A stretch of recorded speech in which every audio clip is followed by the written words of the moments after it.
The Legend Golden Care Foundation has called for a reduction in the use of torture during interrogation, stating that coercive method violates fundamental human rights. At a one-day advocacy workshop on non-coercive interrogation and torture prevention in Nigeria, stakeholders emphasized the need for enhancement of law enforcement practices for effective investigative techniques. They also urged security agencies to conduct investigations without the use of torture, advocating for modern ethical practices that align with human rights standards. What we're trying to achieve in this workshop is to show people or to show law enforcement agents that there's a more effective way of interviewing, even if you want to use the word interrogating people without using coercion or torture. Now, it's impossible to talk about non-coercive interrogation without mentioning what is called the Mendes principle.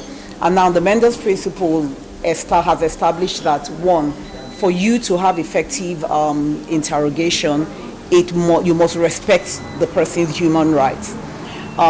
You must assume, that the person is innocent until confirmed guilty.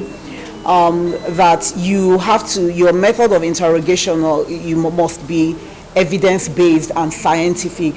And when you use coercion and you use torture to interrogate people, it's actually counterproductive, because at the end of the day, number one, apart from the fact that it violates their fundamental human rights, it's not very productive, it's not very fruitful, because more than likely you would end up convicting the wrong person.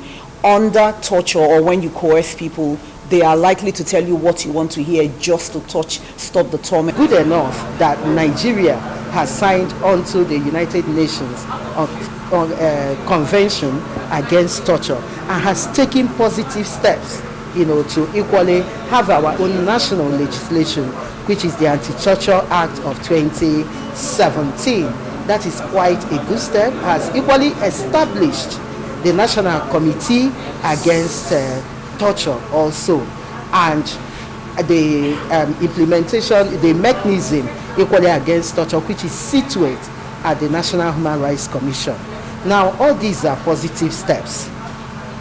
The next thing is, are they being implemented? That's where the concern is. The Anti-Torture Act has prohibited torture, has criminalized it. So what the expectation is that torture should be reduced minimally, because people are taken to court for torturing others. But is it happening? That is the major concern. And are we able to convince officers, the law enforcement agents, that they can actually do their work without torturing anybody? Well, our own work is to make sure that, in line with the mandate of Nigerian Correctional Service, vis-a-vis the objective of Nigerian Correctional Service Act 2019, that they are humanly treated, no torture, no oppression, and all the rights that an inmates deserve is accorded them as human beings, while undergoing either waiting for their sentence, going through their cases, or passing through their jail term.